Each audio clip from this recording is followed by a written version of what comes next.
Hello friends, पिछले lecture के अंदर हम लोगों ने dimensional analysis chapter number 2 NCERT class 11 उसकी दूसरी एप्लीकेशन हमने देखी थी कि डायमेंशनल एनालिसिस के बेस पे या तो उसका यूज करके हम इक्वेशन की वैलिडिटी चेक करते हैं। बराबर है। तो उसमें मैंने 3 सम करवाए थे। आज मैं एक और सम करवा रहा हूं, ध्यान से देखो। डायमेंशनल एन मतलब हम क्या चेक कर रहे हैं? Check the validity of equation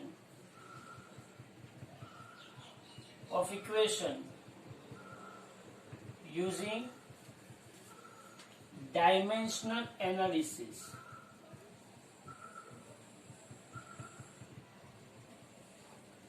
ये एकदम बेसिक कंसेप्ट है, ध्यान से समझना। सपोज आपको एक इक्वेशन दिया गया है। इक्वेशन आपको दिया गया है कि f is equal to 1/2L under t by n। ये इक्वेशन आपको दिया गया है, f is equal to 1/2L under t by n। ये इक्वेशन आपको अभी डिराइव नहीं करना है। आपको ये इक्वेशन कहीं पे आया भी नहीं है, ये इक्वेशन आपको कहीं पे आया भी नहीं है, लेकिन आपको यहां पे सिर्फ इतना बोला है कि f जो है वो फ्रीक्वेंसी है, t जो है वो टेंशन फोर्स है। बराबर है। m जो है वो मास है और l जो है वो लेंथ है। आपको सिंपल इतना दिया गया हुआ है, आपको ये दिया गया हुआ है कि f जो है वो फ्रीक्वेंसी है, t जो है वो टेंशन फोर्स है, m मास है और l क्या है? लेंथ है। और इतने बेस पे से आपको डिराइव करना, आपको प्रूव करना है कि क्या ये इक्वेशन, मतलब आपको चेक करना है कि ये इक्वेशन सही है कि गलत है। हम क्या करते, मैंने क्या बोला था आपको? मैंने आपको ऐसा बोला था कि आपको इसकी पहले तो क्या लेनी है? एलएचएस लेनी है। एलएचएस में यहाँ पे कौन है? फ्रीक्वेंसी है। फ्रीक्वेंसी मतलब एफ, फ्रीक्वेंसी एफ है। फ्रीक्वेंसी मतलब क्या होता है? Number of oscillations in 1 second. उसको हम क्या बोलते थे? फ्रीक्वेंसी बोलते थे। याद हो तो 9th स्टैंडर्ड के अंदर हम लोगों ने बोला था कि 1 सेकेंड में कितने ऑसिलेशन होते हैं, उसको हम उसके क्या बोलते थे? फ्रीक्वेंसी बोलते थे। Frequency is nothing but number of oscillation in 1 second. बराबर है। और फ्रीक्वेंसी का अगर आप लोगों को इक्वेशन पता हो तो 1/t मतलब उसका यूनिट क्या हुआ? 1/सेकेंड। क्या हुआ? फ्रीक्वेंसी का यूनिट क्या हुआ? 1/सेकेंड। तो आपको एलएचएस क्या मिली? 1/सेकेंड मिली। अब आपको क्या लेना है? आरएचएस लेना है। क्या लेना है आपको? आरएचएस। अच्छा भाई, ये आरएचएस जो है वो आरएचएस क्या है? 1/2L under t by n। अब सोच ध्यान से, 1/2L under t by m। सोच क्या कर सकते हैं? पहले तो मुझे ये अंडर रूट का पता होना चाहिए, कैसे करना है ध्यान से देख। 1/2 का तो कोई लेना देना नहीं है। अच्छा, तो ये 1/L मतलब 1/मीटर हो गया। Tension force is nothing but it is a force. बराबर, इट इज अ फोर्स। यहाँ पे याद रखनी, टेंशन फोर्स जो वो एक्चुअली क्या है? फोर्स है। और m क्या है? मास है। बराबर है। तो फोर्स का यूनिट क्या आता है? kg मीटर पर सेकेंड स्क्वायर आता है। क्या आता है? फोर्स का यूनिट kg मीटर पर सेकेंड स्क्वायर। तो टेंशन फोर्स जो उसका क्या आएगा? kg मीटर पर सेकेंड स्क्वायर आएगा। और ये मास है तो मास का क्या आएगा? kg आएगा। क्या आएगा? मास का kg। तो इसका मतलब ये हुआ, कि 1/m है, यहाँ पे kg कट हुए तो ये क्या होगा? मीटर पर सेकेंड स्क्वायर। समझ में आ रहा है? तो अब ये देखो, ये ऊपर m/सेकेंड स्क्वायर है, ये मीटर है, मतलब ये क्या आया? ये क्या आया? 1/रूट मीटर इंटू सेकेंड स्क्वायर। अब इसको आप देखो और इसको देखो, ये क्या है? 1/सेकेंड और ये क्या है? 1/रूट मीटर पर सेकेंड स्क्वायर। तो यहाँ पे LHS is not equal to RHS। LHS RHS जितनी नहीं है, मतलब equation is not dimensionally valid.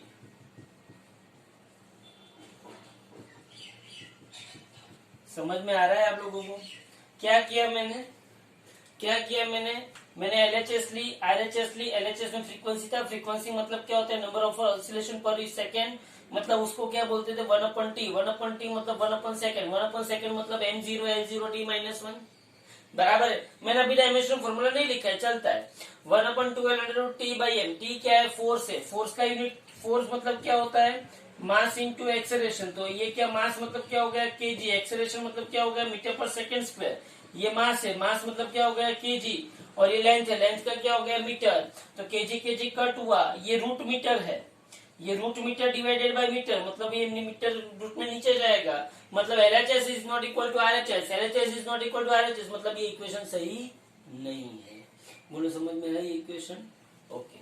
उसके बाद एक और है, आपको एक सिंपल सा एग्जांपल देता हूं कि force is equal to pressure upon, या तो pressure is equal to P is equal to F/T दिया है। समझना, ये P क्या है, प्रेशर है, क्या है P, प्रेशर है, F क्या है, फोर्स है, और T क्या है, टाइम है। बोलो क्या करोगे आप इसमें? सी मैं बहुत सारी प्रैक्टिस करवा रहा हूँ, ऐसा कुछ भी आ सकता है, ऐसा जरूरी नहीं कि यही आएगा, ऐसा कुछ भी आएगा, आपको प्रैक्टिस करवा रहा हूँ मैं। चलो LHS में क्या है, LHS में क्या है, प्रेशर है भाई, प्रेशर है, तो प्रेशर इज इक्वल क्या होता है, प्रेशर इज इक्वल क्या होता है, फोर्स अपॉन यूनिट एरिया। मैंने पिछले लेक्चर में बोला है pressure is equal to force upon unit area. Force मतलब केजी मीटर पर सेकेंड स्क्वायर, और एरिया मतलब क्या होता है, मीटर स्क्वायर। मीटर मीटर क्या हुआ, कट, तो ये क्या हो गया, केजी पर मीटर इंटू सेकेंड स्क्वायर, तो ये क्या हो गया, m1 l-1 t-2। ये प्रेशर आ गया, ये प्रेशर आ गया। अब मुझे क्या चाहिए, RHS आ जाइए। RHS मुझे क्या मिल रही है, force upon time, force upon time, which is not possible, क्योंकि आपको यहां से ही दिख जाता है कि ये फोर्स अपॉन एरिया और ये फोर्स अपॉन टाइम, मतलब पॉसिबल नहीं है। फिर भी आगे देख लेते हैं। फोर्स मतलब क्या होता है, केजी मीटर पर सेकेंड स्क्वायर, और टाइम मतलब क्या हुआ, सेकेंड, तो ये क्या हो गया, केजी मीटर पर सेकेंड क्यूब, मतलब क्या हो गया, m1 l1 t-3, which is not possible, which is not possible, मतलब LHS एंड RHS इक्वल नहीं है, मतलब ये इक्वेशन क्या है, गलत है। बोलो समझ में आ रहा है? हाँ। अब एक और चीज मैं आपको बताना चाहता हूँ, ध्यान से देखना। या तो एक काम करो, एक टफ वाला इक्वेशन ले लेता हूँ, ध्यान से देखना, एक टफ वाला इक्वेशन ले लेता हूँ। ओके ओके, चलो यहाँ पे देखो, ऐसा भी पूछ सकते हैं जब आप 11th के फाइनल एग्जाम के अंदर आओगे, या तो आपको पहली बुक चली जाएगी, मतलब पहली बुक आपको चला दी जाएगी, तो आपको ये इक्वेशन आ सकता है, उसके डायमेंशनल फॉर्मूला आपको आ सकते हैं। समझना ध्यान से, ऐसा भी हो सकता है, ऐसा भी आपको पूछ सकते हैं कि delta L is equal to rho L G upon 2y। ध्यान से देखना, अब इसमें आपको सभी पैरामीटर, सभी फिजिकल क्वांटिटीज पता होनी चाहिए। याद रखना, इसमें डेल्टा एल आपको पता होना चाहिए कि लेंथ है, भाई ये तो सबको पता है कि भी ये लेंथ है, वेरी गुड भाई। डेल्टा एल आपको पता है कि लेंथ है, रो आपको पता है। चलो यहाँ पे देखो, रो क्या है, डेंसिटी है, क्या है रो क्या है, density. Density is nothing but mass per unit volume, density is nothing but mass per unit volume, तो क्या होगा, केजी पर मीटर क्यूब। चलो आपको रो के बारे में पता है। लेंथ आपके पास क्या है, एल, लेंथ मतलब लेंथ और डेल्टा एल दोनों का यूनिट क्या आएगा, मीटर आएगा, ये भी आपको पता है। जी मतलब ग्रेविटेशनल एक्सेलरेशन, तो जी भी आपको पता है कि जी क्या है, एक्सेलरेशन है, तो एक्सेलरेशन का यूनिट क्या आएगा, मीटर पर सेकंड स्क्वायर, वो भी आपको पता है। लेकिन आपको पता कौन नहीं है, Y. Here y is known as Young's modulus,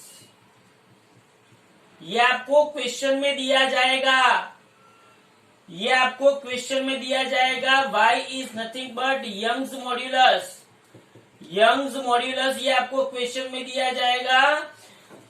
11th का 9th नंबर का चैप्टर, उस चैप्टर के अंदर ये यंग मॉड्यूलस आता है, और young modulus is nothing but, young modulus जो है, ध्यान से सुनना, 3 प्रकार के मॉड्यूलस आते हैं। यंग मॉड्यूलस आता है, एक बल्क मॉड्यूलस आता है, और एक मॉड्यूलस ऑफ रिजिडिटी आती है। तो जो यंग मॉड्यूल, कोई भी मॉड्यूलस ले लो, यंग मॉड्यूलस ले लो, बल्क मॉड्यूलस ले लो, मॉड्यूलस ऑफ रिजिडिटी ले लो, एक्चुअली उसका मीनिंग होता है स्ट्रेस अपन स्ट्रेन। क्या होता है? स्ट्रेस अपन स्ट्रेन। वो सब 9th चैप्टर में आता है, लेकिन यहाँ पे आप लोगों को ऐसा दिया जाएगा कि यंग मॉड्यूलस का यूनिट क्या है? न्यूटन पर मीटर स्क्वायर। अब सोच, अब तू सोच, न्यूटन किसका यूनिट था? याद कर, पुरातन काल याद कर, न्यूटन किसका यूनिट था? तो भैया न्यूटन फोर्स का यूनिट था। फोर्स का यूनिट मतलब माँ मतलब केजी इंटू मीटर पर सेकंड स्क्वायर, और उसको मैंने क्या नाम दिया था? न्यूटन।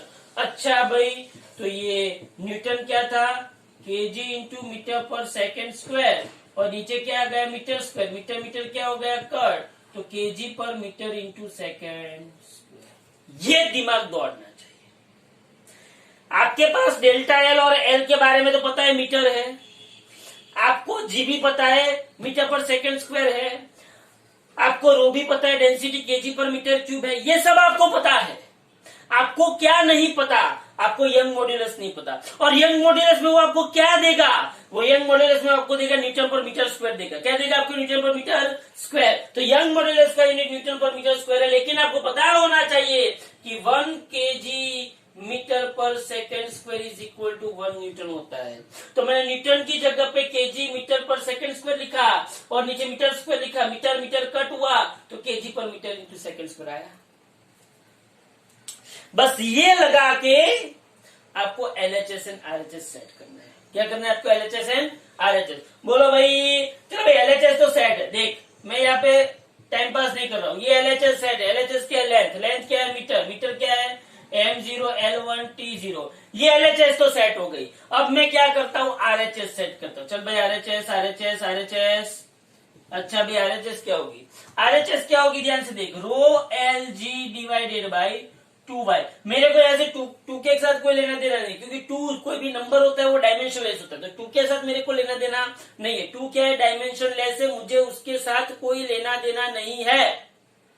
बराबर है? अब बोल ध्यान से, चल फटाफट लिखा। रो क्या है? डेंसिटी। डेंसिटी मतलब क्या हुआ? केजी पर मीटर क्यूब। अच्छा, एल क्या है? मीटर। जी क्या है? मीटर पर सेकंड स्क्वायर। समझ ध्यान से, ये ऊपर था सब कुछ। नीचे क्या है? वाई। वाई क्या है? वाई क्या है? केजी पर मीटर इंटू सेकेंड स्क्वायर। क्या है? केजी पर मीटर इंटू सेकेंड। बोल क्या क्या उड़ेगा, क्या क्या नहीं उड़ेगा? जल्दी बोल, फटाफट फटाफट बोल। बोल चल। सेकंड स्क्वायर कट हुआ। ओके, केजी केजी ने मारा। ओके, तो बाकी क्या बचा? ध्यान से बोल। ये मीटर स्क्वायर और ये मीटर, ये मीटर का स्क्वायर, ये मीटर का स्क्वायर और ये मीटर का क्यूब। तो स्क्वायर और क्यूब में से स्क्वायर चला जाएगा तो 1/मीटर रहेगा। तो ये 1/मीटर और ये भी 1/मीटर। अरे भाई, ऊपर भी 1/मीटर बचा और नीचे भी 1/मीटर बचा। तो 1/मीटर भी कट हो गया। तो ये तो क्या आ गया? Dimension less. M0 L0 T0 आ गया। ये M0 L0 T0 है RHS, और LHS क्या आया? M0 L1 T0 आया। मतलब ये इक्वेशन डायमेंशनली करेक्ट नहीं है। फिर से कोई गलती नहीं होनी चाहिए। ये rho L G by 2y। y मतलब यंग्स मॉड्यूलस। यंग्स मॉड्यूलस मतलब न्यूटन पर मीटर स्क्वायर। न्यूटन मतलब केजी मीटर पर सेकेंड स्क्वायर। और ये क्या आ गया? Meter square. Meter meter cut हुआ तो केजी पर मीटर इंटू सेकेंड स्क्वायर। तो रो एल जी, रो मतलब केजी पर मीटर क्यूब, एल मतलब मीटर, जी मतलब मीटर पर second square, divided by Y की जगह पे क्या रखा? केजी पर meter into second square. KG ने केजी को मारा, सेकेंड स्क्वायर ने सेकेंड स्क्वायर को मारा, मीटर स्क्वायर ने मीटर स्क्वायर को मारा, मीटर ने मीटर को मारा। मतलब यहाँ पे कुछ आता नहीं है। मतलब LHS और RHS राइट इक्वल नहीं है। मतलब ये इक्वेशन भी क्या है? गलत है। ये इक्वेशन भी क्या है? गलत है। ये इक्वेशन भी क्या है? गलत है। बोलो समझ में आ रहा है? हाँ, तो ये सब है डायमेंशनल एनालिसिस की दूसरी application.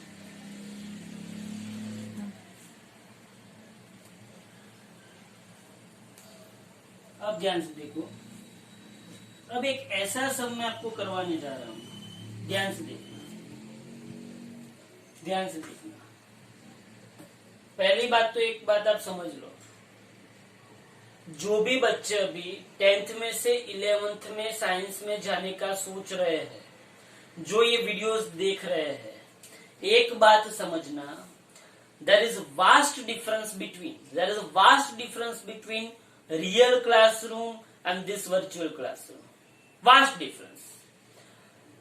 In this type of education, in this type of teaching, or in this type of learning, you will not satisfied, as well as I am not satisfied, because student और teacher के बीच का जो eye contact होता है, वही सबसे बड़ा bridge होता है कोई भी चीज अच्छी तरह से डिलीवर करने के लिए और कोई भी चीज अच्छी तरह से एक्सेप्ट करने के लिए. ध्यान से समझना.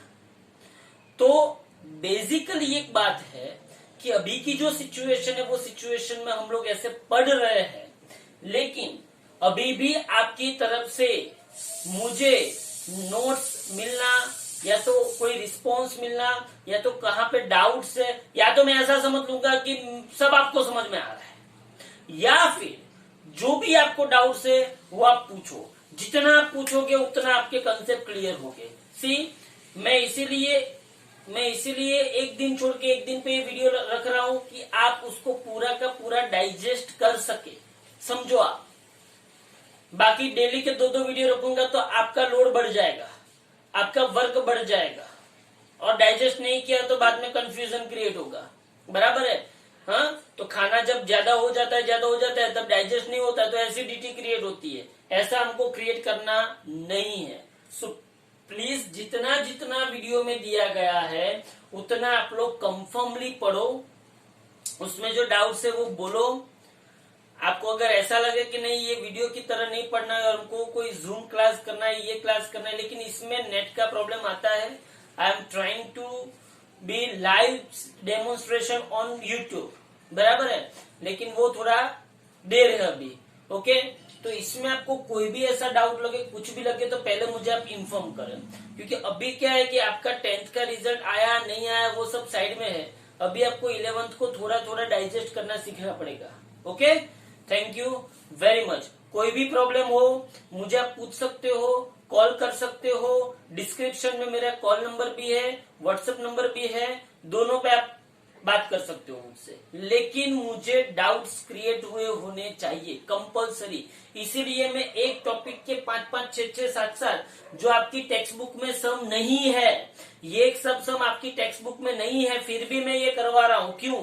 प्रैक्टिस के लिए. ओके, और 11th के 2-3 चैप्टर तक हम लोग थोड़ा 4 चैप्टर तक हम लोग थोड़ा ऐसे स्लोली जाएंगे.